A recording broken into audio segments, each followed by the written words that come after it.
বিসমিল্লাহির রহমানির রহিম। প্রিয় দর্শক শ্রোতা, আসসালামু আলাইকুম। আয়ারল্যান্ড ভ্রমণে এসে যেখানে গিয়েছি, যা জেনেছি ও যে সকল ঐতিহাসিক নিদর্শন দেখেছি, এরই আলোকে আজকে আমার ভিডিওটির বিষয়বস্তু করেছি টাইটানিকের কথা।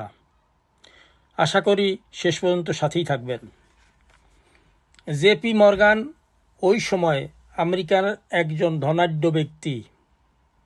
ব্যাংকিং এবং বিজনেস ছিল যার পেশা। তার স্বপ্ন ও অহংকার জন্ম নিল পৃথিবীর সবচেয়ে বড় ও বিলাসবহুল জাহাজ নির্মাণ করবেন। তখন পর্যন্ত যা কেউ করেনি, ও করতে পারবে না। এমনকি ঈশ্বরও তার এই জাহাজকে ডুবাতে পারবে না। যেই কথা সেই কাজ। 1909 সালে উত্তর আয়ারল্যান্ডের বেলফাস্ট নগরীর হার্টল্যান্ড অ্যান্ড ওল্ফ ডকইয়ার্ডে নির্মাণ কাজ শুরুর 3 বছর সময়কালের মধ্যে 1912 সালের 31 মার্চ নির্মাণ কাজ চূড়ান্ত হয়।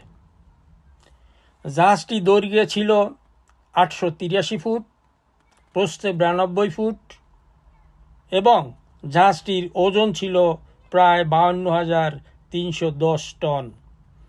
ওই সময়ে খরচের পরিমাণ ছিল $7.5 মিলিয়ন, যাহা বর্তমানে প্রায় $190 মিলিয়ন। 17 তলা জাহাজটিতে ছিল সুইমিং পুল, জিম, লাইব্রেরি, বারবার শপ, 5 স্টার রেস্টুরেন্ট, মাদকদ্রব্য খাওয়ার লাউঞ্জ সহ অন্যান্য প্রথম, দ্বিতীয়, তৃতীয় ও চতুর্থ শ্রেণীর যাত্রীদের জন্য সুসজ্জিত বেডরুম। সকল আয়োজন শেষে জেপি মর্গানের গর্বের টাইটানিক 1912 সালের 10ই এপ্রিল আমেরিকার নিউ ইয়র্কের উদ্দেশ্যে উত্তর আয়ারল্যান্ডের বেলফাস্ট থেকে যাত্রা শুরু করেন। জাহাজটি ছাড়ার একদিন পর অর্থাৎ 11 এপ্রিল 1912 ইংরেজি কোপ কর্ক আয়ারল্যান্ডে এসে জাহাজটি পৌঁছার 2 ঘন্টার মধ্যে কোপ থেকে আরও 123 জন যাত্রী নিয়ে পুনরায় নিউ ইয়র্কের উদ্দেশ্যে কোপ কর্ক আয়ারল্যান্ড বন্দর ত্যাগ করেন।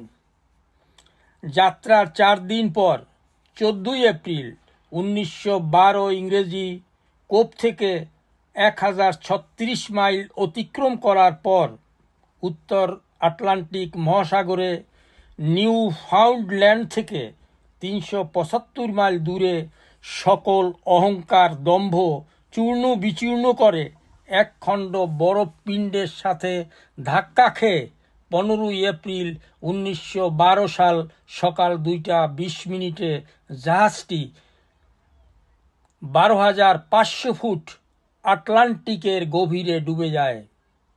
ডুবে যাওয়া টাইটানিকে মোট 2,223 জন যাত্রীর মধ্যে জীবন মরণ যুদ্ধে লাইফবোটে থাকা মাত্র 7 জন যাত্রীকে RMS কার্পাথিয়া জাহাজের মাধ্যমে উদ্ধার করা হয়। কোপ কর্ক থেকে জাহাজে উঠা 123 জনের মধ্যে 79 জনই সলিল সমাধি ঘটে। জাহাজে অবস্থানকারী 9 জন ক্যাপ্টেনের মধ্যে 4 জনকে জীবিত উদ্ধার করা হয়। জাহাজে প্রধান ক্যাপ্টেন ছিলেন এডওয়ার্ড জন স্মিথ। কোপ কর্ক পোর্টে আজও তার ভাস্কর্য বিদ্যমান। দীর্ঘ 73 বছর পর 1985 সালের 1 সেপ্টেম্বর আটলান্টিক মহাসাগরের তলদেশে আবিষ্কৃত হয় টাইটানিক নামের বিশ্বখ্যাত জাহাজটির বিকৃত ও দ্বিধা বিভক্ত অবস্থান। জাহাজটির অবস্থান অনুসন্ধানের দায়িত্ব প্রধান ব্যক্তি হিসাবে দায়িত্ব পালন করেন রবার্ট বলার্ড।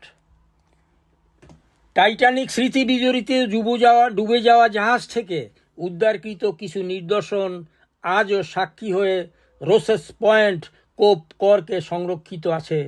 এর মধ্যে টাইটানিক জাহাজের দরজার অংশ, জাহাজের অ্যাঙ্কর, যাত্রীদের ব্যবহার্য লাগেজপত্র এবং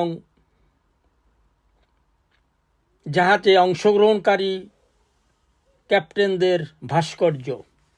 প্রিয় দর্শক শ্রোতা, আমার সামান্য ভ্রমণ অভিজ্ঞতা, রোসেস পয়েন্ট কোপ কর্ক পরিদর্শন ও টাইটানিক নামক বইয়ের সূত্র ধরে এই ভিডিওটি সম্পাদনা করেছি।